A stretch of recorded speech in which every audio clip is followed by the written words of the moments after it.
and welcome back to Heaux, Have a Seat, where we routinely snatch and gather the people, places, and things that get way too out of line in this crazy day and age of, well, just plain crazy.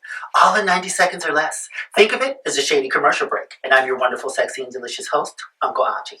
And a special shout out to my production team for getting me a $30 budget. I now have a sign and a flower. So here we are at the closing of the year, and I figured I would take some time to acknowledge a few people, places, and things that made this year what it was. Part dumpster fire, part reality show series finale, a splash of scandal, and a jigger of some cheap off-brand whiskey. 2020 was just a whole lot. It did a whole lot. It showed out a whole lot, and it led to a whole lot of change that the country and the world felt was long overdue. Some call this the most wonderful time of the year, and normally it would be if most of us hadn't been inside our own homes and thoughts for the last 9 months, thanks to a little virus you may have heard of named COVID-19. Number 5 on my list, this virus left Asia and Europe and landed with a vengeance in the United States and elsewhere. Over 15.8 million cases with 300,000 plus deaths in the United States alone. What good did this virus do? What this virus did do is bring families and communities closer together with people pooling resources and checking on each other. This global pandemic resulted in the largest voter turnout for a presidential election in our nation's history, which is number 4 on my list.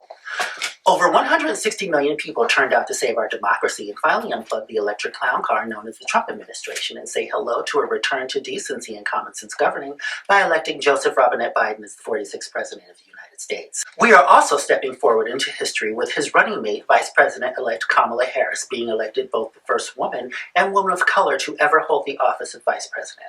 This was a major step forward in finally getting to a space in the world where we aren't constantly bombarded with propaganda and nonsense from a toddler tyrant on television 24/7. President-elect Biden is carefully crafting a cabinet of experts, insiders, outsiders, and other assorted professionals to help lead America back to being a powerful and globally respected nation. Amen and ashe to that.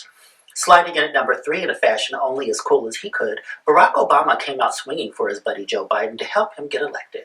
President Obama reminded us all of what intelligence, compassion, and civility look like, and I believed helped remind everyone again what America can be.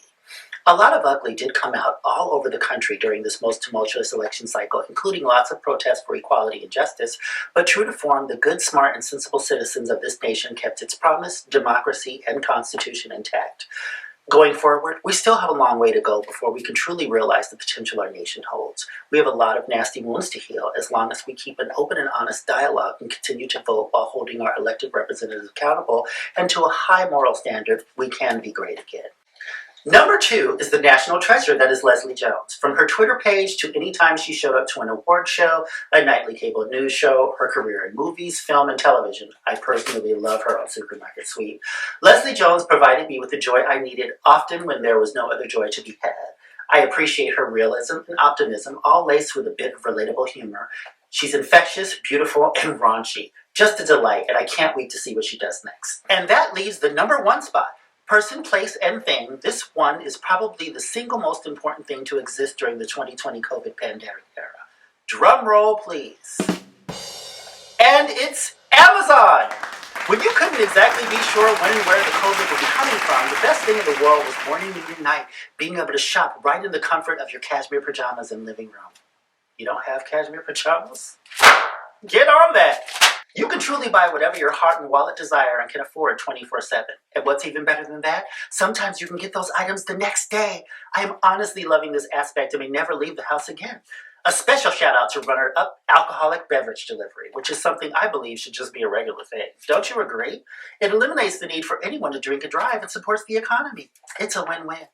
And that's 2020, kids. In another week or so, we'll put cement shoes on this year and shortly thereafter inaugurate a new beginning. I look forward to another year, which arguably has to be better than this one, because if it's not, I'm going to need a lot more wine. Thank you for watching Heaux, Have a Seat. Be sure to tune in frequently and often to see future snatchings and gatherings. Once again, I'm your host, uncleauntie. Have a fabulous fucking rest of the day. I know I'm going to.